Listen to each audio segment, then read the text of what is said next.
ఈ త్రైలోక్యం వశమానాయ స్వాహ అంటే ఏమి అన్నప్పుడు ఈ త్రైలోక్యం వశము కావాలి, 3 లోకములు నాకు ఆధీనం చెయ్యి, అందుకు నేను జపాన్ని మీకు వినియోగం చేస్తూ ఉన్నాను. సద్గురువును ఏం ఆశ్రయించి చేస్తాం మనం ఇది అంటే, ఇప్పుడు జాగ్రత్త స్వప్న సుషుప్తులలో ఇప్పుడు ముఖస్థానమును ఆధారంగా చేసుకొని 25 తత్వములు పరిపూర్తిగా ఈ జాగ్రత్త అవస్థను అనుభవిస్తాం. 17 తత్వాలను ఆధారంగా చేసుకొని కంఠాన్ని స్థానముగా చేసుకొని స్వప్నావస్థను అనుభవిస్తాం. మరి అజ్ఞానాన్ని ఒకదాన్ని ఆశ్రయంగా తీసుకొని హృదయాన్ని స్థానముగా పెట్టుకొని ప్రాజ్ఞుడు అనే పేరుతో సుషుప్తి అవస్థను అనుభవిస్తాం. ఈ 3 అవస్థలు నా సంచారం. ప్రతిరోజు మనం అందరం కూడా జాగ్రత్తలో కొంత టైము, స్వప్నములో కొంత టైము, సుషుప్తిలో కొంత టైం ఉంటాం. ఇట్లా ఉన్నప్పుడు నాకు ఈ 3 లోకములు కూడా వశమయ్యేటట్లు, అన్ని లోకాలు సుఖప్రదంగా జరిగేటట్లు నన్ను అనుగ్రహించమని చెప్పి గురువుకి ఈ గురుమాల మంత్రాన్ని జప వినియోగం చేస్తాం. ఎందుకు జపం చేస్తున్నామంటే ఈ ప్రయోజనాన్ని ఆశించి. వేదాంతికి కానీ, దాంతునికి కానీ, సంసారికి కానీ, ఎవరికన్నా కానీ శరీరము ఉన్నంతకాలము సుఖము శాంతి ఉండాలనే కోరతారు.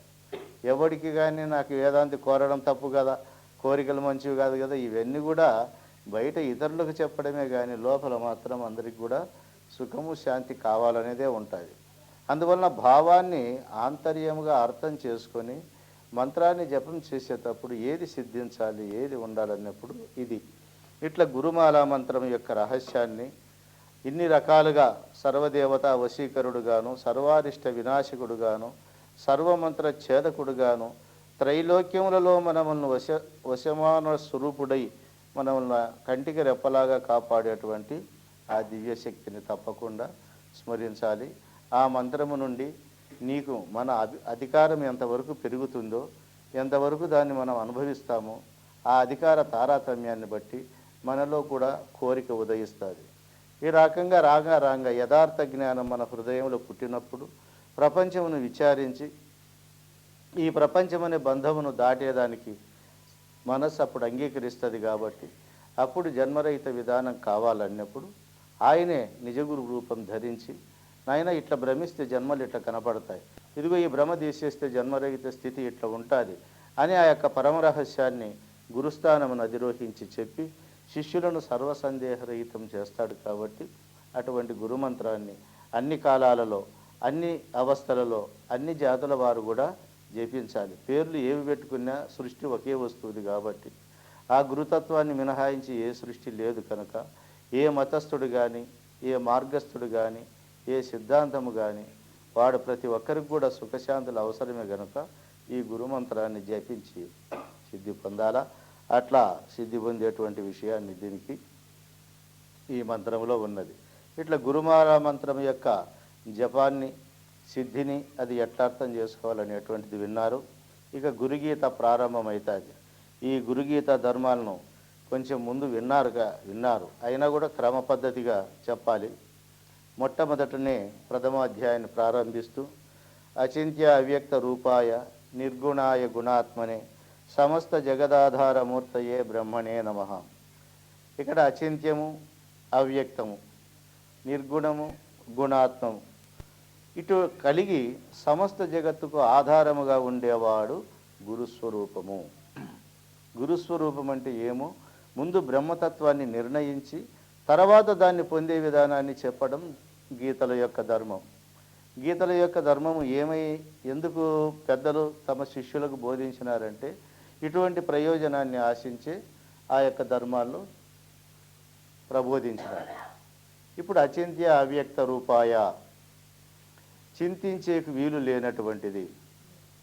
ఎందుకు చింతించేకి వీలు లేదంటే ఇప్పుడు సంకల్పము, నిశ్చయము, చింతన, అభిమానము ఇవన్నీ అంతఃకరణలోకి వచ్చినాక జరిగేటివి. అంటే మనస్సు, బుద్ధి, చిత్తం, అహంకారాలలోకి వచ్చినప్పుడు జరిగేటువంటి క్రియలు ఇవి. కానీ ఈ అంతఃకరణ కంటే పైన అంతఃకరణకు ఆధార అధిష్టాన చేతనముగా ఉండేటువంటిది పరమాత్మ. ఈ పరమాత్మ లోపల నుండి పుట్టినటువంటి ఈ మనోబుద్ధి చిత్త అహంకారాలు సాకార రూపమైన ప్రపంచ విషయాల్ని చింతిస్తాయి కానీ తమకు ఆధారముగా ఉండేటువంటి చైతన్య పరమాత్మను గురించి చింతించవు ఇవి. అవి చింతించాలని పోతే ఇవే లేకుండా పోతాయి. ఎందుకు పోతాయంటే ఉప్పు బొమ్మకు ఒక కథ ఉంది. ఉప్పు బొమ్మ సముద్రాన్ని లోతు చూసుకొని వస్తానని ప్రయాణమైందంట. లోతు చూసుకొని మళ్ళీ తిరిగి వచ్చి చెప్పేకైతుంది అది. ఎందుకు కాదు అంటే అది ఉప్పు బొమ్మ ప్రయాణం చేస్తేనే తన రూపం కోల్పోతుంది. సముద్రంలోకి దిగుతానే తన స్వరూపాన్ని కోల్పోతుంది. అది జలముగా మారిపోతుంది. కాబట్టి తిరిగి వచ్చి చెప్పేయకుండదు. అట్లా నేను చైతన్య పరమాత్మను చూసి వస్తానని ఈ మనోబుద్ధి చిత్తాహంకారాలనే ఉప్పు బొమ్మ ప్రయాణం చేస్తే ఇంక అది పోతే లీనమైపోయేదే కానీ చెప్పి తిరిగేకి రాదు. అందువలన మనోబుద్ధి చిత్త అహంకారాలు అనేటువంటి దానితో జరిగే ఈ యొక్క చింతన ఈ పరమాత్మ స్వరూపంలో జరగదు. అందుకే యతో వాచో నివర్తంతే అప్రాప్య మనసా సహా. వాక్కు కానీ మనస్సు కానీ చూపు కానీ ఎక్కడైతే పని చేయలేదో అప్రాప్య మనసా సహా, మనస్సుతో సహా అది పొందేదానికి వీలు లేదంట. అప్రాప్యం అంటాడు, ప్రాపించేటువంటి వశము కాదు. మళ్ళీ అట్లా వస్తువును ఎట్లా చేయాలి, ఎట్లా పొందాలంటే ఇది ఇట్టిదని తెలుసుకోవాలి. తెలుసుకున్నప్పుడు దీనికి తెలియబడతాయి. అందుకు చింతించేకి వీలు లేనటువంటిది పరమాత్మ స్వరూపం. కేవలం నిద్రలేకపోయినప్పుడే చింతించేకి ఈ ఇంద్రియాలు మిగల్లే. ఇంకా తురియములకు కానీ తురియాతీతమైన చైతన్యం కానీ ఇవి చూసేటివే లేదు. దీనికి చాలా దూరం ఉంటుంది. నిద్ర రాగానే ఇవన్నీ మునిగిపోతూ ఉంటే నిద్ర కంటే పెంజీగటికి అవతల ఉండే వస్తువుని ఎట్లా తెలుసుకుంటాయి? అందువల్ల ఆత్మతోనే తెలుసుకోవాలి కానీ ఇంకొక ఇంద్రియముతో తెలుసుకునే కాదు. అందుకే లేనెరుకతో దీన్ని కనిపెట్టు అన్నాడు కానీ మనసుతో కనిపెట్టు, బుద్ధితో కనిపెట్టు అని చెప్పలేదు. అందువలన ఆత్మతత్వం అచింత్యము, చింతించేకి వీలునేటటువంటిది. అవ్యక్తము, అవ్యక్తం అంటే వ్యక్తము కానటువంటి పదార్థం. ఏది మనకు జాగ్రత్త అవస్థ వస్తే ప్రపంచమంతా వ్యక్తమవుతుంది, కనబడుతుంది. స్వప్నం వచ్చినప్పుడు కల్పిత ప్రపంచమంతా వ్యక్తమవుతుంది. ఊహ వచ్చినప్పుడు ఆ ఊహజన్యమైనటువంటి రూపాలు కనపడినట్లు లీలగా కనబడతాయి. కానీ పరమాత్మ స్వరూపంలో ఏ వస్తువు వ్యక్తం కాదు. సూక్ష్మ శరీరం కానీ స్థూల శరీరం కానీ ఏ ఇంద్రియములు వ్యక్తం కావు. అటువంటిది అవ్యక్త స్వరూపం. ఈ కనపడే ప్రపంచమునంతా వ్యక్తం కాకుండా చేసేటువంటి శక్తి దానికి ఉంది. ఇప్పుడు నిర్గుణాయ గుణాత్మనే. రజసత్వ తమో గుణములు 3 గుణాలు. ఈ రజో తమో సత్వగుణాలు 3 మనకు స్థూల సూక్ష్మ కారణ శరీరాల రూపంలో ఇక్కడ జాగ్రత్త అవస్థలో రాగాదులు కలిగించే రజోగుణము, సోమరితనాన్ని కలిగించే తమో గుణము, దైవ ప్రేమ భక్తిభావాలు కలిగించేటువంటి సత్వగుణము, ఇవన్నీ మనకు ఉత్పన్నమవుతాయి. కానీ ఇవి ఏవి కూడా బాహ్య ప్రపంచంలో చేసుకునే పనికొస్తాయే కానీ ఆత్మతత్వాన్ని పొందేకి ఈ 3 గుణాలు ఒక్కటి కూడా పనికిరావు. అందువల్ల ఇది నిర్గుణము. ఆత్మ ఎట్లుంది? ఈ త్రిగుణములకు అతీతముగా ఉంది.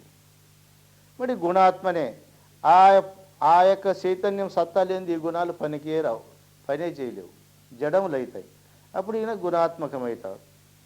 మళ్ళీ సత్తు చిత్తు ఆనందం అనేటువంటి గుణములతో భాషిస్తూ ఈ రజోతమో సత్వగుణములు అనేటువంటి గుణములు లేకుండా ఆత్మ చైతన్య సత్తా మాత్రంగా ఉంటాడు. కాబట్టి నిర్గుణాయ గుణాత్మనే.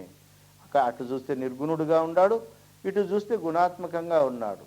సమస్త జగదాధారమూర్తయే. ఈ సమస్త జగత్తుకు ఎవడు ఆధారం? జగత్ అంటే అర్థమేమి? జ అంటే జనించడము, గత్ అంటే గతించడం. జనించి గతించే వస్తువుకు జగత్ అని పేరు. అందులో మనకి స్థూల శరీరం కానీ బయట ప్రపంచం కానీ ఎక్కడనో ఏ ఆకారాన్ని చూసినా జనిస్తుంది, గతిస్తుంది. ఈ జనించి గతించే వస్తువులతో నిండి ఉండేదే జగత్తు. ఇడిచిపెట్టి ఉండేటువంటి పదార్థం ఏం లేదు. ఇట్లా జనించి గతించేటువంటి ప్రపంచానికంతా ఎవరయ్యే ఆధారము అంటే ఈ సత్తా గురు పరమాత్మది. కాబట్టి ఈ గురువు సమస్త జగదాధారమూర్తయే. అది బ్రహ్మ. ఏది బ్రహ్మ?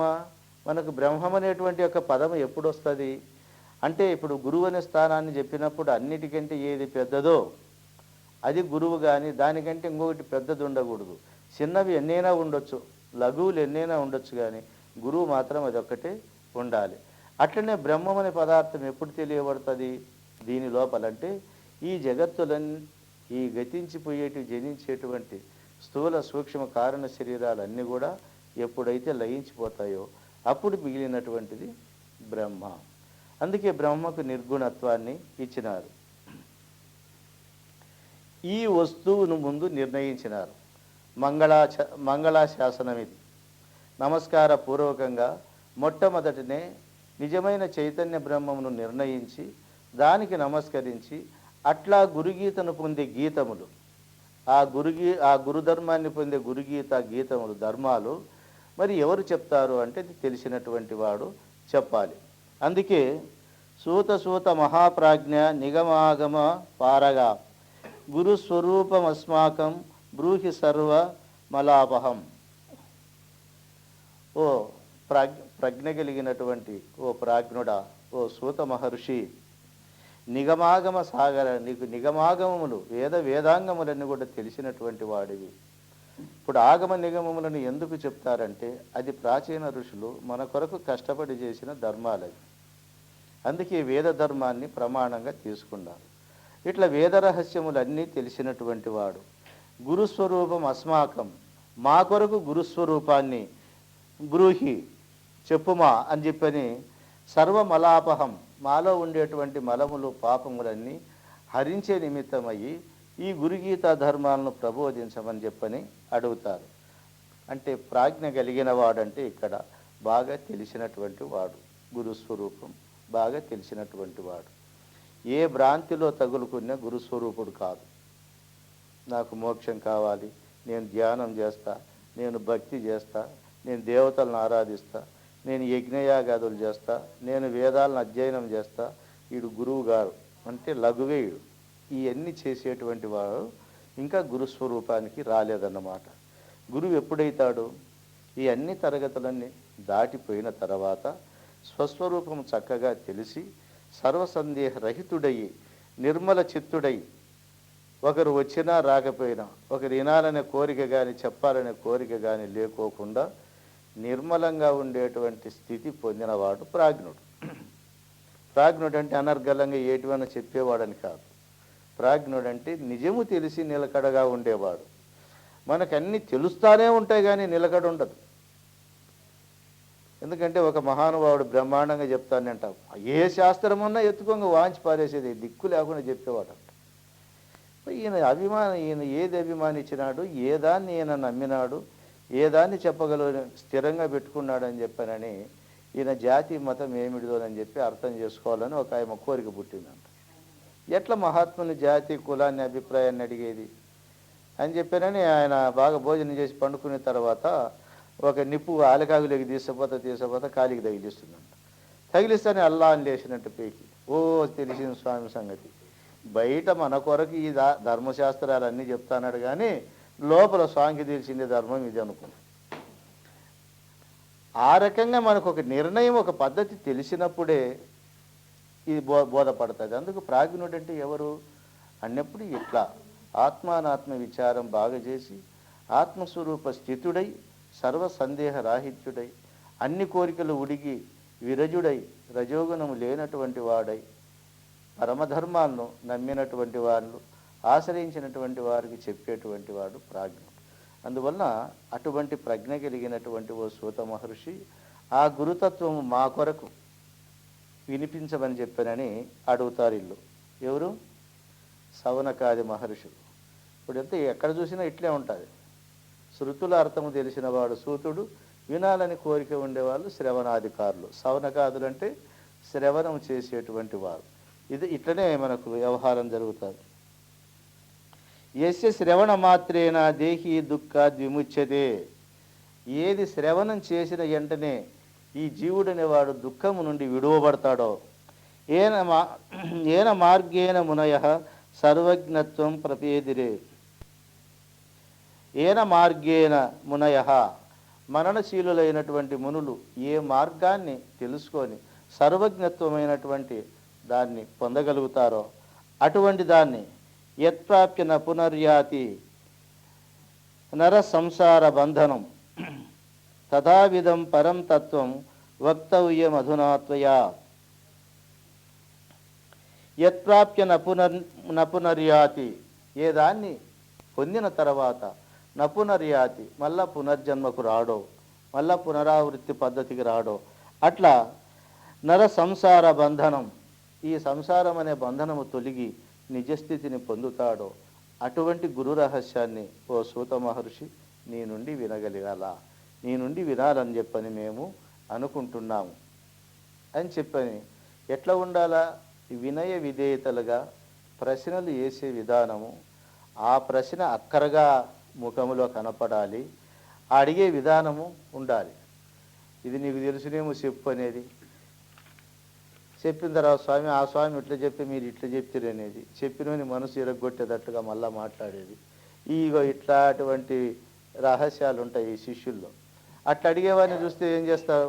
మా గురువుగారు అంటా ఉండే, రే అమావాస్య శిష్యుడు చూస్తే వారు నాకు బోధ చెప్పేకే రాదు, అంత లోపలికి పోతుంది కానీ బయటికి రాదు.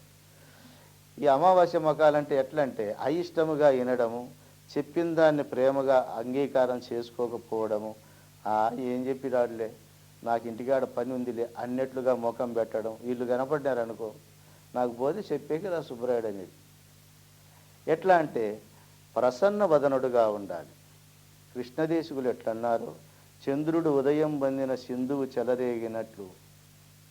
ఇప్పుడు పూర్ణకళలతో చంద్రుడు పుడతాడు సముద్రంలో. ఆ చంద్రుడు పుడతానే తన కొడుకు కాబట్టి సముద్రం ఉప్పొంగుతుంది 16 కళలతో వస్తే. అట్లా 16 కళలతో ముఖములో కనపడేటువంటి శిష్యుని చూస్తే ఆ గురువులో బోధ హృదయం ఉప్పొంగి నిజార్థములైన ప్రబోధ అది బయటకు వస్తుంది.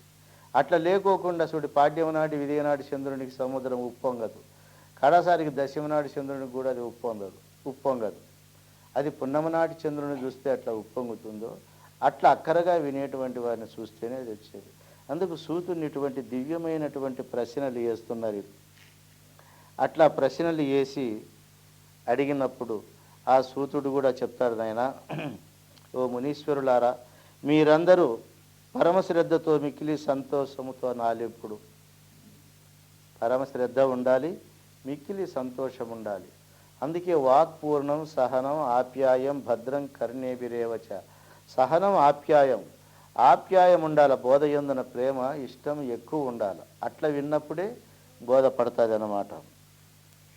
అయినా ఇదే విషయాన్ని పూర్వం కైలాస పర్వతములో ఇట్లా పార్వతీదేవి అడిగిందని, పురా కైలాస శిఖరే సిద్ధ గంధర్వ సేవితే తత్ర కల్పలతా పుష్ప మందిరే అత్యంత సుందరే. అత్యంత సుందరమైనటువంటి ఆ పుష్పాలతో అలంకరింపబడిన కైలాసం మందిరములో పూర్వము పెద్దలందరూ సిద్ధులు ఆచారులు గంధర్వులంతా అక్కడ కూర్చున్నటువంటి సమయంలో మరి ఈ యొక్క బోధన గురించి పరమేశ్వరుని ప్రశ్నిస్తుంది. అప్పుడు పరమేశ్వరుడు ఎట్లా ఉన్నాడు? వ్యాఘ్రాసనే సమాసీనం సుఖాది ముని వందితం బోధియంతం పరం తత్వం మధ్యే ముని గణం క్వచిత్. వ్యాఘ్రాసనే సమాసీనం, వ్యాఘ్రాసనం మీద సమాసీనుడై అంటే పల్లము ఎత్తు తగ్గులు లేకోకుండా మంచి చక్కన ఆసనములో కూర్చొని సుఖాది మౌనల చేత వందనం నమస్కారం చేయబడుతూ బోధయంతం పరంతత్వం పరతత్వాన్ని ప్రబోధించేటువంటి యొక్క తత్వం చేత ఆ మునిగణముల మధ్యలో పరమశివుడు ఉన్నాడు. ఎందుకంటే ఈ కథ ఎక్కడ జరిగిందనే దానికి ఒక భాగం చెప్పాలి. పరమానంద యతీంద్రుడు అయినటువంటి దత్తాత్రేయ మహర్షికి యోగానుభవుడు అనేటువంటి ఆయన శిష్యుడు అయినప్పుడు ఆయనకి వార్తిక సిద్ధాంతాన్ని ప్రబోధించేటప్పుడు ఆయన చెప్తాడు. అట్లనే అద్వైత ప్రబోధ చేసేటప్పుడు ఈ ఆత్మజ్ఞానాన్ని సర్వ సందేహ నివృత్తిగా సీతారాములు ఇద్దరు కలిసి ఆంజనేయ స్వామికి ప్రబోధిస్తారు. ఈ ఆంజనేయ స్వామికి సీతారాములు ఇద్దరు కలిసి తారక సాంఖ్య అమనస్కాలను ప్రబోధించిన విధానాన్ని పార్వతీదేవికి పరమేశ్వరుడు చెప్తాడు. ఇట్లా ఏ కథ జరిగినా నేను డైరెక్ట్గా నీకు చెప్తాను అనకుండా ఇట్లా ఒక ముందు ముక్త పురుషులంతా కలిసి వాళ్ళు ఈ రకంగా దీన్ని విచారించినారనేటువంటి విషయాన్ని తెలియజేస్తారన్నమాట. ఇటువంటి యొక్క సన్నివేశంలో ఆయమ్మ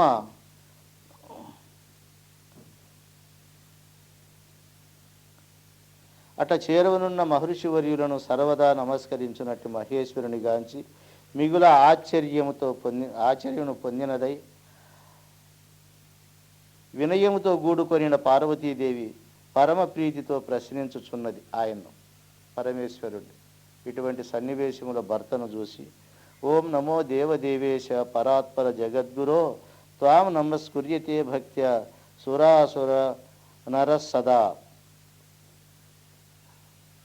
ఓం నమో దేవదేవేశ పరాత్పర, దేవతలకు దేవుడైనటువంటి వాడ, పరమ కంటే పరమైనటువంటి వాడ, ఈ జగత్తుకంత గురుస్వరూపమైనటువంటి వాడ, జగద్గురు స్వరూప, నీవు ఎవరి కొరకు నమస్కారం చేస్తాండవయ్యా? తాం నమస్కుర్యతే భక్త్య, నువ్వు భక్తి చేత ఎవరికి నమస్కారం అందరూ నీకే చేస్తున్నారు.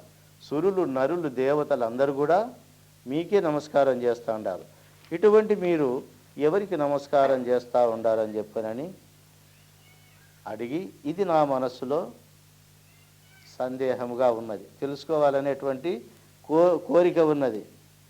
ఎందుకు అంటే, మీరు బ్రహ్మ విష్ణు మహేశ్వరాది ఎల్లప్పుడూ స్తుతింపదగినవారు, బ్రహ్మ విష్ణు మహేశ్వరాది దేవతల చేత ఎల్లప్పుడూ స్తుతింపదగినవారు, సకల దేవతల నమస్కారమునకు తగినవారు కదా. కావున మీరు ఎవరి కొరకు నమస్కరించుచున్నారు అంటే, ఎంతవరకు గురుతత్వాన్ని గురించి ఎవరు అడగడం లేదు. ఇది గొప్పదైన ప్రశ్న.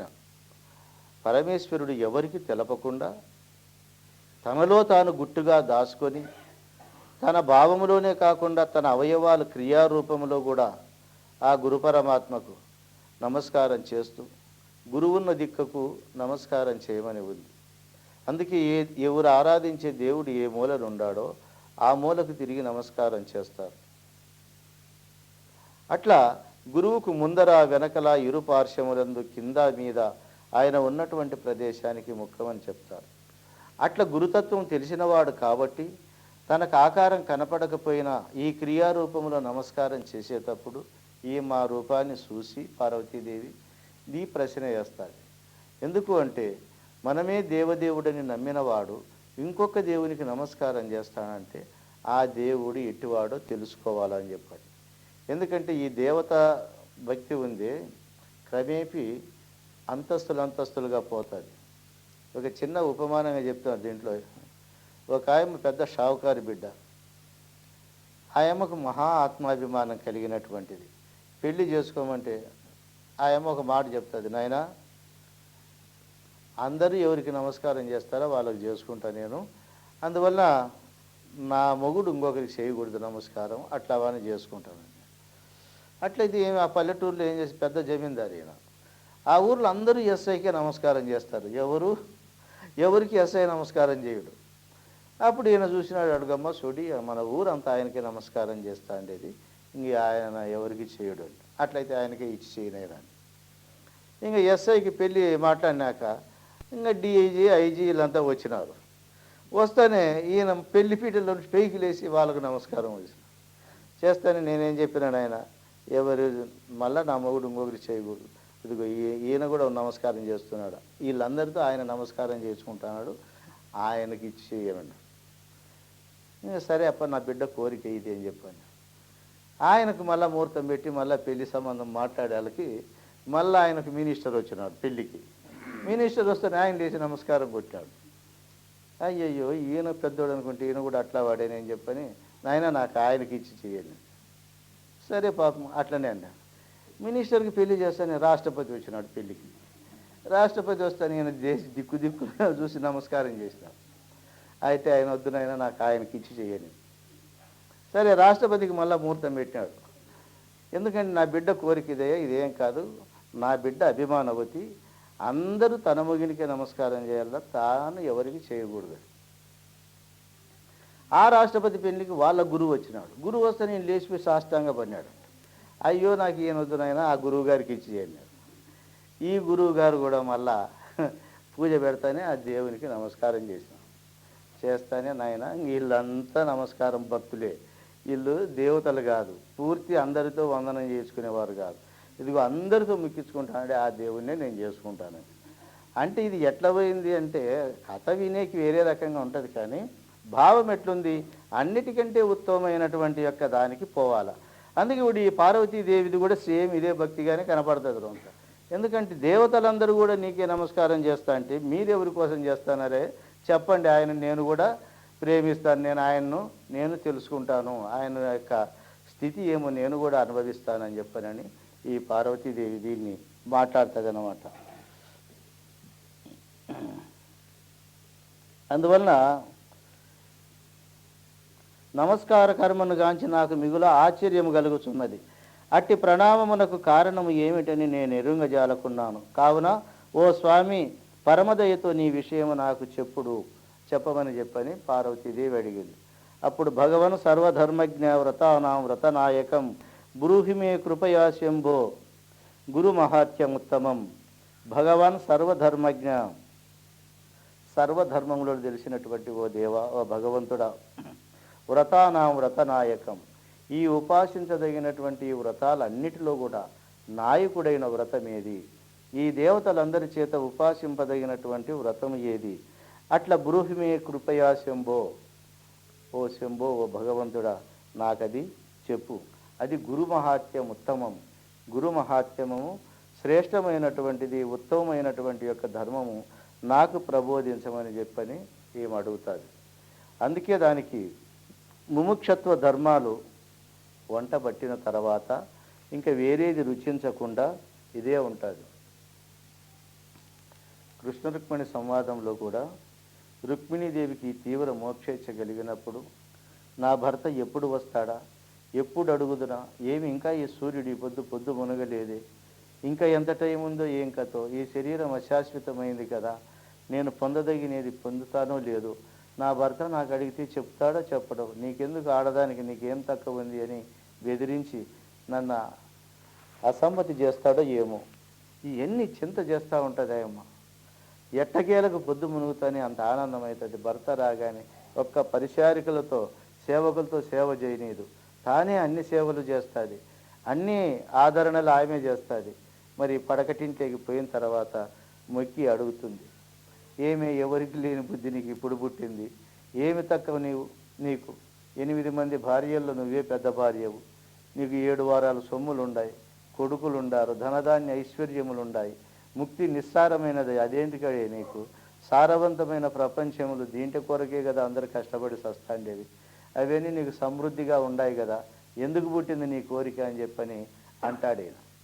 ఆయన ఒక్కటే మాట చెప్తాది, స్వామి వచ్చినప్పుడు ఒక పేడు తేలే, పోయేటప్పుడు ఒక పుచ్చిన ఒక పేడు కూడా కొండబొమ్మనము, అట్లాటప్పుడు ఇవన్నీ ఎందుకయ్యా, ఇవన్నీ మనకు ఎట్లా ఉన్నాయి కదా, నాకు పరమార్థం కావాలి, అది మీ దగ్గరే ఉన్నది, మీరు సర్వధర్మజ్ఞులు, మీ దగ్గర పెద్దలు విచారిస్తా అంటే ఆ వచ్చిన పెద్దలు సందేహరహితులై సంతోషముఖాలతో వాళ్ళు వెళ్తా అంటే ఇంత మీ సన్నిధానంలో ఉండి మీ సేవ చేస్తూ ఆ ధర్మాన్ని నేను తెలియకపోతేనే నాకు ఎందుకయ్యా ఇట్లా ఈ రకంగా చేస్తారని చెప్పని అడిగితే అప్పుడు అంటారు, అందరి స్త్రీలు స్త్రీలే కానీ సొమ్ములకో చీరలకో ఏదో కీర్తి ప్రతిష్టకు అలంకార వస్తువులకో భర్తను వేధిస్తారు, కానీ ఇట్లా పరమార్థం చెప్పమని అడిగినటువంటి దాన్ని నువ్వు ఒక్కదానివే అని చెప్పి మెచ్చుకొని బోధ చేస్తావు. అట్లా అడిగే విధానం ఎప్పుడైతే మనకు వస్తుందో ఆ ఇక విషయం మనకు బాగా తెలియబడుతుంది. అందువలన ఏ మార్గమును అవలంబించి ఆత్మ బ్రహ్మస్వరూపమునందునో ఎట్లా కేన మార్గేణ భోస్వామిన్ దేహీ బ్రహ్మమయో భవేత్, ఈ దేహి బ్రహ్మమయము ఎప్పుడైతాడు, ఏ మార్గములో పోతే ఈ యొక్క స్వరూపం తెలుస్తుంది. తత్కృపాం కురుమే స్వామి నమామి శరణవుతవా, అయ్యా మీ పాదపద్మములకు నమస్కరించి అడుగుతున్నాను, అది కృపాదయాల స్వరూపము చేత నాకు ఆ మార్గాన్ని చెప్పు. ఈ జీవుడు ఏ మార్గములో ప్రయాణం చేస్తే ఈ జీవభ్రాంతులన్నీ తొలగి బ్రహ్మత్వం పొందుతాడు. ఇప్పుడు మనకు ఊరికే వేదాంతం తెలుసుకుంటే శ్రవణం చేస్తానే అనేది కాకుండా అది అనుభవపూర్వకంగా నిశ్చయ స్థానానికి రావాలి. బ్రహ్మ విద్య నిశ్చయం అయినప్పుడే అది ఫలితాన్ని ఇస్తుంది, సుఖాన్ని ఇస్తుంది. నిశ్చయం కాకపోతే అది ఫలితాన్ని ఇవ్వదు. కాబట్టి మనము కొంతకాలం ఇట్లా వినగా అది నిర్ణయానికి వస్తుంది. దానివల్లనే ఈ అమ్మ అటువంటి స్థితిని నాకు కలగజేయి, ఎందుకంటే ఇచ్చే గురుడు ఘనుడైన వాడు చిక్కితే పరమార్థానికి ఏమి కొదవ ఉండదు. మరి గురుడు అల్పజ్ఞుడుగా చిక్కితే మళ్ళా తిప్పలు పడాల్సి వస్తుంది. అందువలన ఏమ్మ ఆ దేవదేవుడైన జగద్గురువును చక్కగా నమస్కరించి ప్రశ్నించి ఏ మార్గముతో పోతే ఈ జీవభ్రాంతి తొలగి బ్రహ్మత్వం సిద్ధిస్తుందో ఆ మార్గాన్ని నాకు చెప్పని అంటాడు. ఇది సంప్రాప్తితస్యన్ మహాదేవో మహేశ్వర ఆనందభరితస్వాంతే పార్వతీమిదమబ్రవీత్. ఇది సంప్రాప్తితస్య, ఈ రకంగా ప్రార్థింపబడిన వాడై మహాదేవుడైన మహేశ్వరుడు ఆనందభరిత స్వాంతుడైనాడు. ఆయన యొక్క మనస్సు ఆనందముతో నిండింది. సరైన ప్రశ్న చేస్తే గురువుకు కూడా ఆ శిష్యుని మీద ఆనంద వర్షం కురిపిస్తాడు. అందుకే ఎవరైనా కానీ ఒక్కొక్క సభను చూస్తే బోధ చెప్పబుద్ధి కాదు గురువులకి. ఎవరైనా వారికి ఇష్టమైన వాడు చక్కగా ఒక ప్రశ్న వేసి శ్రద్ధగా వినేవాడు కనబడితే అప్పుడు బోధ వస్తుంది. బోధ రావాలంటే కారణం ఏమి? ఇట్లా ఉంటుంది. ఆయనకు తెలియక చెప్పడా అంటే అన్నీ తెలిసే ఉంటాయి, కానీ ఏమి చెప్పాలనో తోచనటువంటి యొక్క స్థితిలో ఉంటారు. ఇప్పుడు పార్వతీదేవి ప్రశ్న వేయగానే భగవానుడికి చక్కగా ఆ పరమేశ్వరునికి బాగా ఆనందమైంది. ఇంకా చెప్తానని చెప్పనే అంటాడు. ఎందుకంటే ఆనందం అయితే చెప్పేది ఏమయ్యా సుఖ దుఃఖాలు మీకు సమానమే కదా, మళ్ళీ ఇది రెటమొత్తం వేదాంతం చెప్తాడు. మీకు అట్లా దుఃఖము. మన గురుగీతల్లో ఎట్లా ఉంటుందంటే కేవలం ఒక శ్లోకాన్ని అడుగుతుంది ఆయమ్మ. కేన మార్గేణ భూస్వామి దేహి బ్రహ్మమయో భవ్యత్, వ్రతానాం వ్రతనాయకం, గురుతత్వాన్ని గురించి. మరి దీని యందు 5-6 శ్లోకాల చేత ప్రార్థించిన తర్వాత ఆ మహాదేవుడు చెప్తాడంట. నవక్తవ్యమిదం దేవి రహస్యాతి రహస్యకం నకశ్యాపి పురా ప్రోక్తం తద్వక్త్యర్థం వదామి తత్. నవక్తవ్యమిదం దేవి, ఇది చెప్పరానటువంటిది ఓ దేవి. ఇట్లా రహస్యాతి రహస్యమైనటువంటి విషయం, లోకోపకారమైనటువంటి విషయం. ఇది పూర్వం పెద్దల చేత వచింపదగినటువంటి యొక్క పరమధర్మం ఇది. తద్భక్త్యర్థం, నీ యొక్క భక్తి పరపత్తులకు మెచ్చి వదామి తత్, చెప్తా ఉండయనమంటాడు. ఎట్లా మరి ఇన్ని దినాలు మనమంటే పక్కన దూరంగా ఉంటాం, కానీ భార్యాభర్తలు ఎంతో కాలం కలిసి ఉంటారు. కానీ ఈ ప్రసక్తి మొగిని దగ్గర ఉంటే భార్యకు తెలుదు, భార్య అడగాలని కోరుకుంటుంది. ఎంతో కాలానికి పుడుతుంది. మా ఇంట్లో కూడా అట్లనే కొంతకాలం నేను చదువుకుంటా అంటే పండుకునేది పక్కన. ఈ వైరాగ్య తత్వాలు చెప్పినప్పుడు ఒక్కటే రోజు జ్ఞానోదయమైంది వాళ్ళకి. ఎట్లా అంటే ఇది బుద్ధిపదేశంలో మన వైరాగ్య తత్వం ఒకటి ఉన్నది. మాయ రూపమీ తనువు ఇది మరిగిన సద్గతి గనవు, మాయ రూపమిది మంటికుండగద వేయి భోగముల విర్రవీగినను, మాయ రూపమీ తనువు ఇది మరిగితే సద్గతి గనవు, పచ్చి తోలుపై పూత ఇది ఉచ్చపీతుల రోత, హెచ్చుగ ప్రేవులు ఎముకలు నరములు బొచ్చు నంజుడుల రొచ్చు తలంపగా, మాయ రూపమీ తనువు ఇది మరిగిన సద్గతి గనవు, పాముల పురుగుల గుంట ఇది భయదుఃఖంబుల పంట, చీమిడి యుమపిసి చెమడ తెమడలను చీమునెత్తురుల ఛిద్రపుడొక్క, మాయ రూపమీ తనువు ఇది మరిగిన సద్గతి గనవు, 9 దారుల కొంప ఇది దుష్కర్మంబుల గంప, గుమ్మున నూదెడి కొలిమి చిత్తి నిక్కంబుగా క్షుధ తృష్ణల కిమ్మగు కుంపటి, మాయ రూపమీ తనువు ఇది మరిగితే సద్గతి గనవు, అరయగ నగవుల పుట్ట ఇది ఆవలింతల చట్ట, తరచుగా త్రేపులు దగ్గులు అపానములు ఇరువగు తుమ్ములకు ఎక్కిళ్లకు మూలము, మాయ రూపమీ తనువు ఇది మరిగితే సద్గతి గనవని. అది ఎట్లా పండుకొని వింటా ఉన్నాడు. అప్పుడు లాంపులు, అప్పుడు కరెంటు లేని టైం అది ఆ కాలంలో. లేచి కూర్చొని ఉన్నది. ఇంక వెంటనే గురుకుట్టు కావడము, అక్క వెనకంబడి తెలుసుకుంటా రావడం. మరి ఇన్ని దినాలు 2-3 పిల్లలు పుట్టే వరకు కలిసి కాపురం ఉండవు, నేను మాట్లాడుకుంటానే ఉండ, చదువుకుంటానే ఉండ, అడగలేదన్నమాట. ఏమిటికంటే దానికి టైం రావాలి. ఎంత దగ్గర ఉండి అంత సన్నిహితంగా ఉండినప్పటికీ కూడా ఇంతకాలం పట్టింది పార్వతీదేవికి ఈ భావం అడిగేదానికి. ఆయన చెప్పేది కూడా అనేది చాలా పురాతనమైంది.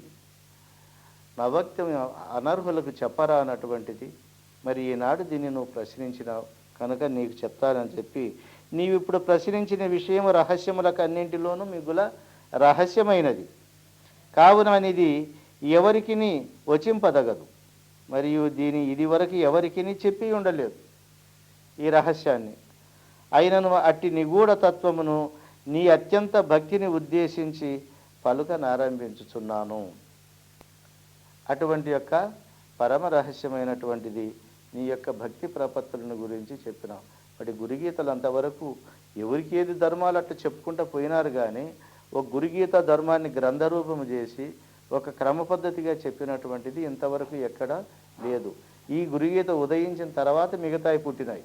అందువలన దీన్ని మొట్టమొదటిగా గురుగీత ధర్మం దత్తాత్రేయుల వారు ఈ గురు రహస్యాన్ని, ఈ భావాన్ని గురుగీత రూపంలో రచించేటప్పటికీ అంత గొప్పదైనటువంటి సిద్ధాంతం తెలిసినటువంటిది. అందుకే దత్తాత్రేయుని యొక్క ఆత్మబోధ ఏమాత్రం కల్పితం ఉండదు, కల్మషం ఉండదు, చక్కగా ఉంటుంది. ధర్మాలు అట్లే ఉంటాయి, ఆచరణ అట్లే ఉంటుంది. సీతారామాంజనేయ సంవాదం చూడండి, దాని ధర్మం ఎట్లా ఉంటుందో గురుగీత ధర్మము అట్లే ఉంటుంది అన్నమాట. అది ఎట్లా? మమ రూపాసి దేవి త్వమంతత్ కథయామితే లోకోపకారక ప్రశ్నో నకేనాపి కృతపురాహ.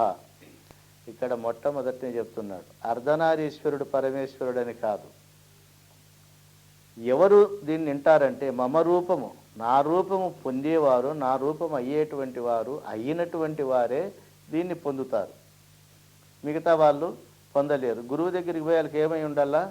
ఆ గురుస్వరూపం పొందేవాళ్ళు అయి ఉండాలి. ఇప్పుడు భ్రమరము కీటకాన్ని తీసుకొని పోయి గూట్లో పెట్టి తుమ్మెదగా తయారు చేస్తుంది. ఎట్లా చేస్తుంది అది? మమ రూపాసి, నా రూపాన్ని ఉపాసించి నా రూపాన్ని పొందే గుణం దాంట్లో ఉంది. అంటే అదే గుడ్డు పెట్టుతుంది. సైన్స్ ప్రకారం అది గుడ్డు పెట్టి దాన్ని పురుగు మొదటి జన్మం ఆ రకంగా ఉంటుంది. దాని సంతతిని తీసుకొచ్చి గూట్లో పెడుతుంది, చేస్తుంది అని అంటారు. కానీ ఆ రూపకంగా పోయినా కూడా రెక్కలు లేని ఆ స్వరూపానికి రెక్కలు రావాలి. భూచరమైనటువంటి ఆ యొక్క స్వరూపానికి గగన సంచారం కలగాలి అంటే ఇది చేసే తీరాలి. అట్లా గురు శిష్య న్యాయంగా తన స్వరూపాన్ని పొందే స్థితి ఉన్నటువంటి వారిని ఈ గూట్లో తెచ్చిపెట్టి ఇంతటి వాళ్ళను చేస్తారు. ఆ ఉద్దేశాన్ని బట్టి మమ రూపాసి దేవి త్వం, నీవు నా రూపము అని చెప్పంటాడు. ఇట్లా లోకోపకారకమైన ప్రశ్న వేసినావు కాబట్టి నీ కొరకు నేను చెప్పుతాను. ఇట్లా పరమేశ్వరుడు ఎప్పుడైతే ఆమె భక్తికి ప్రపత్తులకు మెచ్చి ఉన్నాడో అప్పుడు ఆ రహస్యాన్ని అంతా కూడా చెప్తారు. చూడు, చెప్పేటప్పుడు మొదట శ్లోకములోనే యస్య దేవే పరాభక్తి యథాదేవే తథా గురౌ. యస్య దేవే పరాభక్తి. మనకు ఇంతకుముందు మన కులదేవత పైన ఎంత భక్తి ఉన్నదో అంత భక్తి ఉపదేశం చేసే గురువును చూడాల. అంటే ఎవరికన్నా కానీ సాక్షాత్తు దైవ స్వరూపంగా చూడాలి. దైవ స్వరూపంగా చూసినప్పుడే ఆయన బోధించేటువంటి యొక్క బోధ మనకు బాగా చక్కగా అతుకుతుంది. లేదు గురుడు నరుడనే దృష్టితో కానీ సామాన్యుడనే దృష్టితో కానీ ఏదో ఆయన దగ్గర ఏమి లేక నా దగ్గర డబ్బులకు వచ్చి చెప్తానడనే దృష్టితో కానీ ఏ కించిత్తు గుణము మార్పు వచ్చినా కూడా వానికి బ్రహ్మ విద్య పట్టదు. పట్టినా కూడా అది అనుభవానికి రాదు. అందువలన ఈయన ఏమంటున్నాడు? యస్య దేవే పరాభక్తి యథాదేవే తథా గురౌ. ఆ దేవుని మీద ఎట్లా ఉంటుందో ఆ గురుదేవుని మీద కూడా అట్లే ఉండాలి. తస్యేతి కదితాహత్యే ప్రకాశంతే మహాత్మనః. అట్లా ఉండేటువంటి వాడు వాని యొక్క వేదాంత శాస్త్రములలో తెలుపబడినటువంటి మహానిగూఢములకు జ్ఞానబోధలన్నీను సులభముగా అవగాహన అవుతుంది. దేవుని యొక్క రహస్యం చూడండి. దేవుడు ఎప్పుడు దుర్మార్గులను శిక్షించేదానికి, సన్మార్గులను రక్షించేదానికి వచ్చినాడు. ఆయన అవతారం ముగించుకొని పోయినాడు. ఆ చేసినటువంటి మేలుకి తరతరాలుగా ఆయన దేవునిగా, మన పెద్దలు ఎప్పుడో 10 తరాల కింద బాధలు పడతానంట, వాళ్ళ బాధలు తీర్చేదానికి ఆ దేవుడు వచ్చినాడు, ఆ పని చేసిపోయినాడంట. అంటే ఈ 10 తరాలైనా కూడా మనం ఆయన దేవదేవునిగా, కులదేవునిగా, ఇంటి దేవునిగా పెట్టుకుంటున్నాం. మరి ప్రత్యక్ష ప్రమాణంగా కనబడి మనకు కలిగినటువంటి సందేహాలన్నీ తీరుస్తూ జ్ఞానబోధ చేసేటువంటి వాడిని ఇంకా సాక్షాత్ దైవంగా భావించకపోతే వానికి బ్రహ్మ విద్య ఎట్లా పడుతుంది? కాబట్టి ఎవరైతే ఇట్లా భావిస్తారో వానికి పరమ రహస్యాలన్నీ కూడా తెలియబడతాయి. అట్లా తెలియబడినప్పుడే వాడు ముక్తుడైతాడు. గురుకృపా ప్రసాద సిద్ధ్యర్థే. గురుకృపా ప్రసాదం సిద్ధి కొరకే కదా మనం ఎన్ని చేస్తాండి. మరి అట్లా గురువుని ఎట్లా ధ్యానించాలి, ఎట్లా చూడాలా అన్నప్పుడు మనకు ఒక శ్లోకం ఉన్నది. ధ్యాన మూలం గురోర్మూర్తి. మనం ధ్యానించేదానికి మూల స్వరూపంలో ఎవరున్నారు? గురుమూర్తి ఉండాలి. ఎందుకంటే మదనకోటి సుందరుడు నా గురువు అన్నాడు. దైవాన్ని స్తుతించేటప్పుడు 100 కోట్ల మన్మధుల కంటే నా గురుడు అంత సుందరుడు. రాముని అంటారు కదా, ఇప్పుడు భద్రాద్రి రామశతకంలో ఏమన్నారు? మదనకోటి సుందరుల కంటే సుందరమైనటువంటి వాడు రాముడు. ఎందుకు? పుంసాం మోహన రూపాయ పుణ్యశ్లోకాయ మంగళం. రాముణ్ణి పురుషులే మోహిస్తూ ఉండ్రి అంట. అందుకే ఆ 16,000 మంది అడవిలో ఆ ఋషులందరూ ప్రేమిస్తే ఇప్పుడు ఏకపత్ని వ్రతుడిగా మళ్ళా జన్మ మీ కోరిక వస్తాను, అప్పుడు బహుపత్ని వ్రతుడనై మీ కోరిక తీరుస్తానని చెప్పని అన్నాడు. అంటే పుంసాం మోహన రూపాయ, పురుషులే మోహించేంతటి యొక్క రూపం కలిగిన వాడని. అంటే పురుషులంటే జీవులందరి చేత మోహింపబడేటువంటిది గురు పరమాత్మ శక్తి.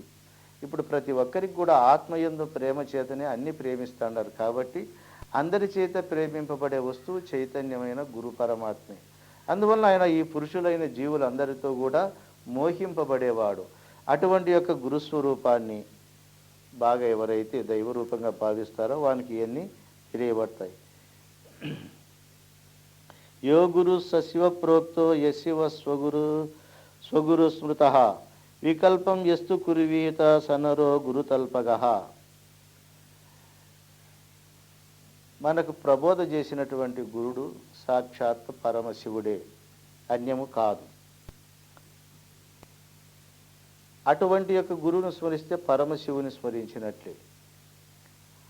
ఆ గురువు యొక్క తత్వం సాక్షాత్ పరమాత్మ కానీ అన్యం కాదు. మరి ఈ విషయములో వికల్ప ఎస్తు కురివీత, మనస్సు ఎక్కడ లేకుండా వికల్పం పొందినటువంటి వాడు సనరో గురుతల్పగా, గురుపత్నిని పొందిన దోషం పొందుతాడు అని అన్నాడు. ఈ గురుపత్నిని పొందిన దోషం పొందుతాడు అన్నారు. కానీ గురుపత్నిని పొందినవాడు ఎవడు, ఏ దోషం పొందినాడు అనేది ఇక్కడ కథ రాయరు. ఎందుకు? ఆయన్ను కూడా పతిత పావను నేనే చేసినాడు కాబట్టి. గురుపత్నిని పొందిన వాడెవరు పురాణాల్లో చెప్పండి? చంద్రుడు.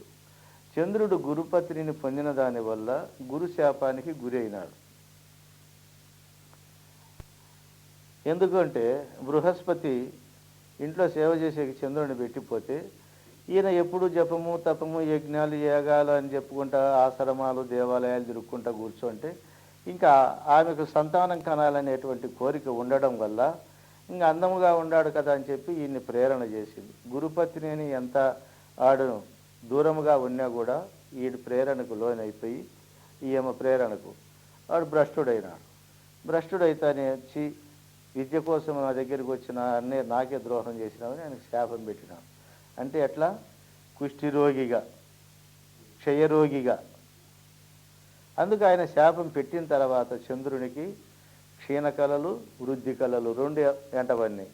అమావాస్య నుండి పున్నం వరకు పెరుగుతూ పుడతాడు, పున్నం నుండి అమావాస్య వరకు తరుగుతూ పోతాడు.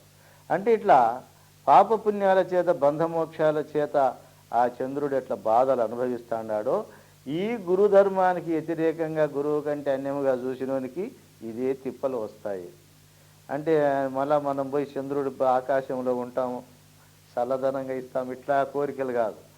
చెడిపోయేటటువంటి వానికి ఎటువంటివి ఇస్తాడో అటువంటివే ఇస్తాడు. అంటే మామూలుగా ఎట్లా ఉన్నది?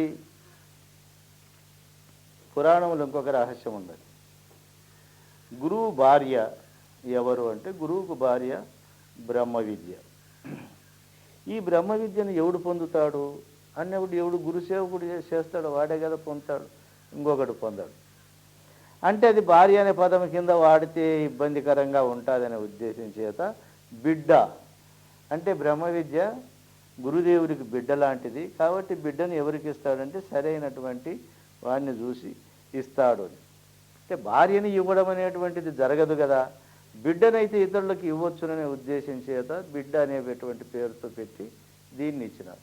కానీ ఎట్టకేలకు గురువు దగ్గర ఉండేటువంటి విద్యను అనుభవించే తత్వము శిష్యులకు ఉన్నది. అట్లా పొందేటువంటి దాంట్లో ఎవడైతే వికల్పం పొందుతాడో వాడు ఇట్లా గురువు భార్యను శ్రీ గురుదేవునకు సాక్షాత్ ఈశ్వరునికి ఎలాంటి భేదము లేదనియు, గురువే ఈశ్వరుడు, ఈశ్వరుడే గురువు అనేటువంటి యొక్క స్పష్టమగుచున్నది. గురువనగా భక్తుల వృత్తాపములను బాపి అజ్ఞాన తమమును నశింపజేయువాడు. ఆ శ్రీ గురుదేవుడు సర్వదా మంగళస్వరూపియగు శివుడే కావున అట్టి శివుడే సర్వ శుభప్రదుడగు శ్రీ గురుమూర్తి అయి ఉన్నాడని చెప్పిరి.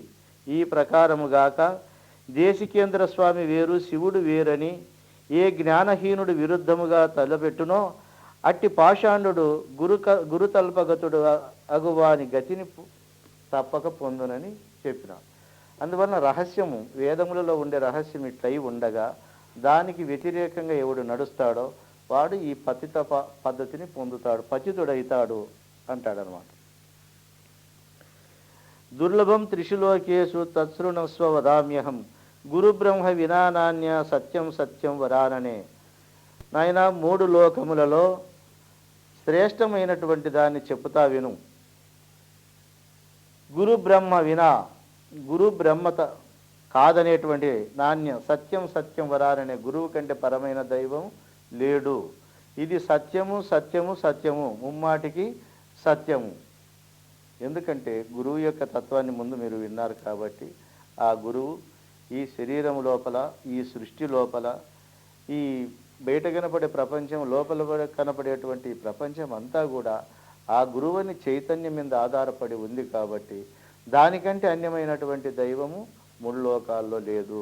ఇది సత్యము సత్యం అని చెప్పి పరమేశ్వరుడు 3 సార్లు సత్యపదాన్ని ప్రయోగిస్తాడు. అంటే ఎప్పటికీ ముమ్మాటికి చెప్తాడననే మాట ఏమవుతుంది? పూర్తి దృఢత్వానికి, పూర్తి నమ్మకానికి ఇది పెద్ద ప్రమాణమైనటువంటి భావం అన్నమాట. అందువల్ల త్రిభువనములందు దుర్లభమగు పరమ రహస్యమును తెలుపుచున్నాననియు శ్రీ గురుదేవుడను బ్రహ్మమే పరబ్రహ్మము, అట్టి శ్రీ గురు పరమాత్మను వదిలి మరి ఒక పదార్థము లేదు, అంతయు నా గురు పరబ్రహ్మ స్వరూపమే, ఇది ఏ సత్యము పరమ సత్యము. అంటే పరమాత్మ నువ్వు నమస్కారం ఎవరికి చేస్తాడావంటే గురువు యొక్క స్వరూపము. ఆ గురువు యొక్క స్వరూపాన్ని ఇప్పుడు పార్వతికి ఎట్లా బోధిస్తాడు? అన్యముగా ఉన్నాడా? ఇప్పుడు నువ్వు నాకు చెప్పు స్వామి అన్నప్పుడు ఈయన గురుస్థానానికి వచ్చినాడు. ఈ గురుస్థానంలో ఉండి చెప్పి ఆయన ఏమని చెప్తున్నాడు? ఈ గురువు కంటే అన్యమైన పదార్థం లేదు, అంటే నాకంటే వేరే పదార్థం ఇంకొకటి లేదు. సర్వము కూడా నామయముగా ఎప్పుడు తెలుసుకుంటావో అప్పుడు నీవు నా స్వరూపాన్ని పొందగలుగుతావు, గురు స్వరూపాన్ని. నాకంటే భిన్నముగా ఇంకొక ప్రపంచం, ఇంకొక లోకం ఉండదనే జ్ఞానం ఎప్పుడు ఉంటుందో అప్పుడు ఈ యొక్క నరకం అంతా ప్రారంభమవుతుంది అని ఆత్మతత్వాన్ని కరతలామలకంగా బోధించే నిమిత్తమై గురుస్థానమును అధిరోహించినప్పుడు తనను ఎట్లా బ్రహ్మగా చెప్తున్నాడో అది నేను బ్రహ్మం అనే పదం వాడకుండా నీకు బోధించేటువంటి గురుదేవుడు సాక్షాత్ పరబ్రహ్మమే కానీ అన్యము కాదని నమ్మించి ఆ పరబ్రహ్మ తత్వాన్ని దగ్గరగా చెప్పేటువంటి స్థితిని తెలియజేస్తున్నారు. ఇది గొప్ప ఒక రహస్యమైనటువంటి కళ. ఇది ఈడేం చెప్తాడు? మనం ఇప్పుడు మీరేమంటే గురువు కంటే అన్యమైన దేవుడు లేడు అంటారు. అట్లనే వింటాము, అట్లనే పెట్టుకుంటాం. సరే, మనం గురువు దగ్గరికి పోయినప్పుడు అన్యమైన దేవుడు లేడు కదా, ఈయనే కదా నా సర్వదేవ స్వరూపుడు అని అంటామా? మనం గురువుకు నమస్కారం చేసే కర్మ ఒకటి కాలిపోయింది కాబట్టి చేస్తాము, ఇంకా మిగతాదేమంతా ఉండదు కదా అన్నట్లు ఉంటుంది. కాబట్టి గురువు యొక్క స్వరూపం వింటూ వింటూ వింటూ అది దగ్గరికి అద్వైత బోధగా కావాలి. కీటకం భ్రమరం కావాలంటే చింతన అట్లా రావాలి. ఇప్పుడు ఆ తుమ్మెద జంకారం చేస్తే కదా అది 21 రోజుకు తన రూపం ధరించి ఆ ఎండిపోయినటువంటి ఆ మట్టిని కూడా పెకలించుకొని బయటికి వచ్చి గగన సంచారి అవుతుంది. అట్లా అటువంటి యొక్క తత్వం మనకు తెలిసినప్పుడే తెలుస్తుంది. అందుకే వేదశాస్త్ర పురాణాన్ని ఇతిహాసాది కానిచ మంత్ర యంత్రాది విద్యాచ మోహనోచ్చాటనాదికం శైవ శాక్త ఆగమాదీని అన్యే చ బహవో మతాః అపభ్రంశ సమస్తానాం జీవానాం భ్రాంతచేతసాం. ఇక చూడి, ఈ రహస్యము నిజముగా బాగా ఆలోచన చేస్తే మనకు ఇది అతి దగ్గరగా ఉంటుంది. వేదశాస్త్ర పురాణాన్ని ఇతిహాసాది కానిచ. ఎంతన్నా కానీ ఆత్మబోధ విన్ని ఎంతైనా తన యొక్క స్వరూపం ఇట్టిదని గురువు చెప్పినా కూడా దీనికి ఈ పూర్వవాసనలు ఇవే ఉంటాయి. వేదశాస్త్ర పురాణం ఇతిహాసం ఇట్లా జరిగి ఉండే కదా, ఈ రకంగా ఉండే కదా అని చెప్పని ఆ పాత వాసనలే వచ్చి తన గురుత్వంలో స్థిరత్వాన్ని లేకోకుండా ఇవి దొబ్బేస్తాయి పక్కకి. ఇంకా యంత్రాధికం ఉండదు కదా. సమస్త విద్యలు మోహన, ఉచ్చాటన, మారణ, వశీకరణ, ఆకర్షణ మంత్రాలు ఉన్నాయని పెద్ద పెద్ద జ్ఞానులు కూడా, గురువులై కూడా ఏదన్నా ఒక రోగం వస్తే నన్ను ఎవరో చెరుపు చేసినారు అనే గుణం వస్తుంది ఇప్పుడు. ఏ చెరుపు నువ్వే చేసుకున్నావు కదా ముందు గురువు దగ్గరికి ఇంకెవరు చేయాలని కంటే గినా అది కాదు నాయనా, నాకు వాడు పరమశత్రువు, నా మీద వాడు ఇన్నాళ్ళు కసి పట్టినాడు, మనకి వెంకటప్ప నాయన ఆ రకంగా అన్నాడు. వీళ్ళు కొంచెం మంత్రాలు వేసేవాళ్ళు ఎవరో సన్నబిళ్ళోళ్ళకి, ఈ శిష్యులు వాళ్ళ మీద వేసేసినాడు అభాండం, వాళ్ళ మంత్రం చేసి నాకు చెడబెట్టినారు, నేను చచ్చిపోతా ఉన్నానని చెప్పి. అంటే ఏమి ఈ రకంగా అనేదానికి కారణం ఏమి వచ్చిందంటే, ఈ వాసనలు సంపూర్ణంగా తొలగకపోతే ఎంత జ్ఞానినైనా మళ్ళా తికమక పెడతాయి. అందుకే దాన్ని అటువంటి దోషాన్ని భావం లోపల లేకుండా తుడిచేసేదానికి ఈ మార్గాలు చెప్తాండి. ఇది ఇవేమి చెప్పాలని కాదు. ఈ వాసనలు మనిషిలో ఉంటే ఎట్లా వాడు భ్రష్టుడవుతాడో, ఆ వాసనలు తుడిచేస్తే మా శిష్యుడు ఎంత ఆరోగ్యకరంగా ఉంటాడో ఆ భావాన్ని ఊహించే గురుదేవులు దీన్ని ప్రబోధిస్తాడు. చూడి, వేదశాస్త్ర పురాణేని ఇతిహాసాదిక అనిచ మంత్రయంత్రాది విద్యాచ మోహనోచ్చాటనాదికం శైవ శాక్త ఆగమాదీని అన్యేచ బహవో మత. అనేక మతాలు ఉన్నాయి, శైవము, శాక్తేయము మొదలైనటువంటి మతాలు. అపభ్రంశ సమస్తానాం జీవానాం భ్రాంతచేతస. ఇవన్నీ జీవులను అపభ్రంశ మార్గంలో నడిపిస్తాయి. జీవుడు భ్రాంతి పడితే చాలు ఇవి ముంచుతాయన్నమాట. అటువంటి యొక్క వేదశాస్త్రములు అన్నిటిని కూడా ఇప్పుడు శృతి యుక్తి అనుభవంతో చెప్పాల బోధ అన్నారు కదా.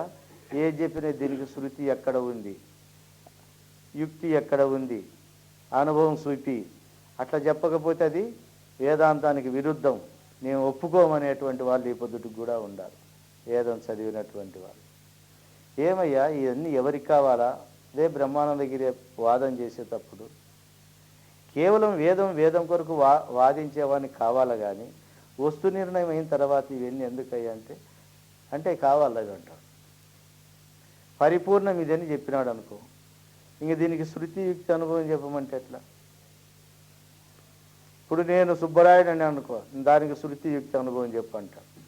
వస్తు ప్రత్యక్షమైన నాకు ఎందుకయ్యా అవి మనిషి లేనప్పుడు కదా ఇట్లా ఉండే అని చెప్తారు. కానీ అట్లా లేకుండా దీనికంటే ఇప్పుడు కావాలా? ఎందుకది ఈ వేదశాస్త్ర పురాణాల్లో అంటుకుని పిచ్చేది, అది ఇంకంత పెరిగిన పోదా శిలుము. కాబట్టి ఈ రకంగా ఋగ్వేదాది యజుర్వేదములను, శిక్షా వ్యాకరణాది సత్శాస్త్రములను, పద్మస్కాందాది అష్టాదశ పురాణములను, భారతాది ఇతిహాసములను, భారతము రామాయణం ఇతిహాసం అంటే ఇట్లు జరిగి ఉండెను అని, జరిగిన కథలను రాసేటువంటిది ఇతిహాసం, దాన్ని చెప్పేటువంటిది. పురాణం అంటే ముందు జరిగిపోయినటువంటిది. ఇట్లాంటివన్నీ కూడా చెప్పి వాళ్ళ చిన్నాయన ఉండే ఈ అష్టాదశ పురాణాలు అంటే ఆయనకు పంచ ప్రాణాలు. ఏ సుబ్రాయుడు అట్లా చెప్తావు? ధర్మరాజు సత్రయాగం చేయాలంటే ధనం లేకపోతే భగవంతుడు చెప్తే హిమాలయ పర్వతాల ఉత్తరం పక్క బంగారు కాలువలై పారుతుందంట. వాటికి పోయి అన్ని సంచులకు గుర్రాలకు వేసుకొని వచ్చి సత్రయాగం చేసినాడప్ప. మనం పోలేకుండా కానీ పోతే బంగారుకి ఏం కొదవంటాడు. ఇప్పటికి కూడా అదే, చచ్చిపోయే వరకు కూడా అదే చెప్తాండే. పురాణం ఎత్తుకుంటే ఆ పద్మ పురాణాలు పోయేదే బంగారు దగ్గరికి. పురాణ ఇతిహాసములు ఎట్లా ఉన్నాయంటే ఇట్లా భ్రమను కల్పిస్తాయి. ఈనాడు వీళ్ళు ఉండారు కదా దివ్య జ్ఞాన సమాజం వాళ్ళు, సప్త ఋషులు హిమాలయాలు ఇప్పుడు కూడా గోధుమలు పండిస్తుంటారు, మనం పోయి బస్తాలు వేసుకొచ్చుకోవాలన్నట్టే చెప్తారు. ఎందుకంటే ఏదైనా ఒక పురాణం కల్పన చేసి చెప్తే అది మనసులో గట్టిగా నాటుకుంటుంది. ఇది అపభ్రంశ సమస్థాన భ్రాంత చేతస, ఇది బుద్ధిని భ్రమింపజేస్తుంది. కాబట్టి అటువంటివన్నీ కూడా చేయరాదు. మోహన, ఉచ్చాటన, మారణ, వశీకరణ, మూర్ఛన, స్తంభనాది యొక్క క్రియలు, సత్క్రియలను, శైవ శాక్త ఆగమాదులను మరియు ఇతరములకు సాంఖ్యయోగాది మతములను ఇవన్నీయును గురుదేవుని యందు భక్తి లేక గురుతత్వము నెరుంగని భ్రమగల జనులందరికీ అపభ్రంశములగుచున్నవి. అనగా విరుద్ధార్థము నిచ్చును, దుష్టములయ్యి వారికి తత్వమును తెలియుటకును ప్రయోజనమును కలుగజేయని వగుచున్నవి. ఇట్లా శ్రీ గురుదేవుని వారికి సమస్త శాస్త్రాదులను వ్యర్థములని భావము. గురుదేవుని యొక్క నిజార్థమును తెలియకపోతే ఇవన్నీ వ్యర్థములు. ఎట్లా ఉంటుందంటే గురుదేవుని నిజార్థము సమస్త ధర్మాలలో ముఖ్యమైనటువంటిది. ముఖ్యమైనటువంటిది ఒక్కటి లేకోకుండా ఎన్ని తెలిసినా ఎట్లా వ్యర్థములో. ఒక పండితుడు పడవలో ప్రయాణం చేసేటప్పుడు ఇవే వస్తాయి అంటే అది నగేకి పనికొచ్చినట్లు కాదు, కానీ బాగా ఈ ఉపమానానికి సూట్ అవుతుంది. వీడు పడవలో ప్రయాణం చేస్తున్నాడు, వాడు ఏదో కూని రాగాలు తీసుకుంటా పడవ నడుపుతున్నాడు. ఏమిరా నావికుడా, నీకు వ్యాకరణం తెలుసునా అని. నాకు అట్లాంటివి ఏం తెలియవు స్వామి, ఏదో పడవ నడుపుకొని పట్టబోసుకునేవాడిని, నాకు వ్యాకరణము తెలియదన్నా. తర్వాత మీమాంస తెలుసునా అన్నాడు. అంత దూరం పోయినా ఏం తెలుసు స్వామి, ఏదో వారానికి ఒకసారి మాంసం తినేవాళ్ళం కానీ మాకు ఈ మీమాంస తెలియదన్నాడు. చీచి ఆయన చెప్పినప్పుడల్లా ఒక్కొక్కటి వ్యర్థమనేవాడు. పావలా భాగం నీ జీవితం మునిగిపోయిరా, వ్యర్థమైపోయిరా అంటాడు. ఈ వ్యాకరణం అన్నప్పుడు, ఈ మీమాంస చెప్పినప్పుడు ₹10 భాగం నీ జీవితం వ్యర్థమైందిరా అన్నాడు. ఇంకా రొంత దగ్గర పోయినాడు, నీకేమైనా పురాణ ఇతిహాసాలు తెలుసునేమరా అన్నాడు. ఏమి తెలుసు స్వామి, మాకు ఇదే జీవనం అని చెప్పన్నాడు. 3 భాగాలు వ్యర్థమైందిరా నీ జీవితం అన్నాడు. అది గోదావరి నది ఉధృతంగా వస్తుందంట, పడవ ఊగిసలాడుతుందంట బోళ్ళబడేటట్లుగా. అప్పుడు వాడు అడిగినాడంట, స్వామి నీకు ఈత వచ్చునా అని. నాకు ఈత రాదురా అన్నాడు. నీది పూర్తిపోయినట్టే స్వామి అన్నాడు. అంటే అర్థమేమి, ఇది 3 భాగాలే పోతే అసలు తెలియకపోతే ఇంకా ఆయనకి ఏం తెలుసు? యాకరణ గోకర్ణాలు ఇవన్నీ ఆ నదిలో నుండి దాటిస్తాయా? ఇప్పుడు అష్టాదశ పురాణ ఇతిహాసములు అన్నీ నేర్చుకున్నా నీకు గురుతత్వమైనటువంటి బ్రహ్మతత్వాన్ని పొందకపోతే ఇవన్నీ ఎందుకు ప్రయోజనం? ఏమిటికి ప్రయోజనం అవుతాయి? కాబట్టి అట్లా ముఖ్యమైనటువంటి విషయాన్ని తెలుసుకున్నప్పుడే దీని ధర్మం తెలుస్తుంది, కానీ ఎప్పుడు అది ఇడిచిపెట్టి మిగతా ఎన్ని ధర్మాలు తెలిసినా ప్రయోజనం లేదు. అందుకే ఈ యొక్క ఇంతకు ముందు చెప్పినటువంటి ధర్మాలన్నిటికంటే కూడా గురుధర్మము చాలా గొప్పది. కాబట్టి ఆ గురుధర్మాన్ని పొందిన వానికి ఇవన్నీ కూడా వస్తాయి. ఇంకట్లే కాదు, అటువంటివే కాకోకుండా లోపల చేసుకుంటాడు. చూడు, జపస్తపో వ్రతం తీర్థం యజ్ఞోదానం తదైవచ గురుతత్వం అవిజ్ఞాయ సర్వం వ్యర్థం భవేత్ ప్రియే. గురుతత్వం అవిజ్ఞాయ, గురుతత్వము తెలియనటువంటి వానికి సర్వం వ్యర్థం భవేత్ ప్రియే. ఓ ప్రియమైనటువంటి పార్వతీదేవి, ఈ జపము, స్తోత్రము, వ్రతము, తీర్థము, యజ్ఞము, దానము, ధర్మాలు ఇవన్నీ ఉన్నాయి కదా, ఇవన్నీ గురుతత్వాన్ని తెలియకుండా చేస్తే అన్నీ వ్యర్థములే, ఫలితములు ఇవ్వవు. ఎందుకు ఇవ్వవు ఫలితములు అన్నప్పుడు బాగా ఆలోచించి చూస్తే ఒక్కదానికి కూడా చేతనము లేదు.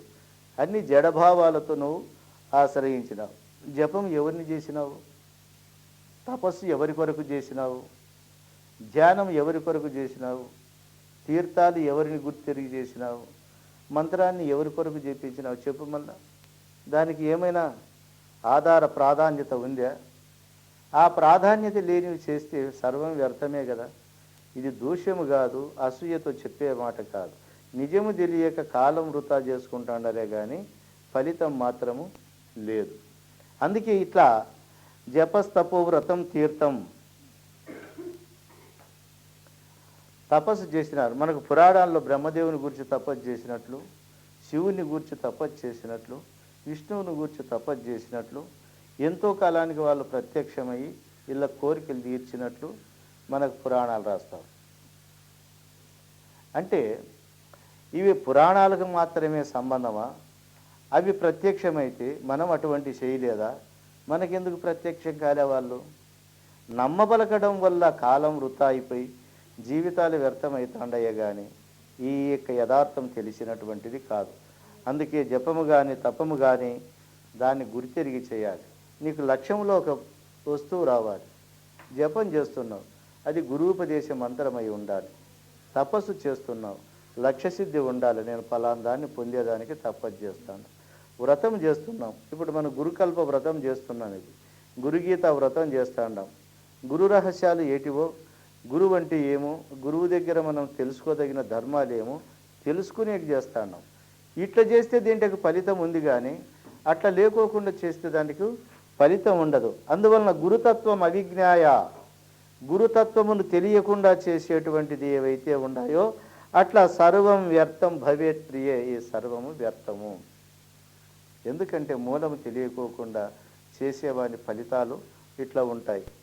సామాన్యంగా ఎందుకు వ్యర్థమవుతాండారంటే ఇట్లా లేని దాని యందు అపోహను పెంచుకొని యథార్థమును తెలియకోకుండా ఉండడం వల్లనే ఇంతమంది ఈ భ్రాంతి మార్గంలో పోయి వ్యర్థ స్థితిని పొందగలుగుతున్నారు.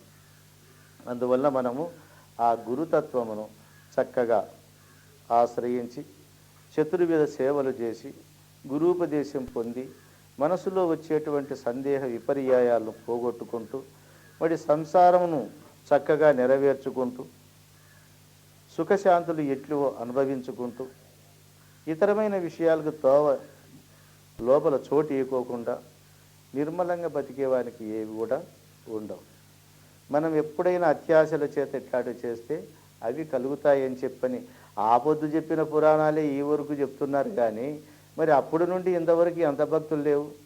ఇదిగో దేవుడు ఉండాడే దానికి ఒక్కటే సాక్షి, గజేంద్రుని రక్షించినాడు, అది మనం నమ్మాలి అని ఒక గురువుగారు పెద్దగా వాదించింది.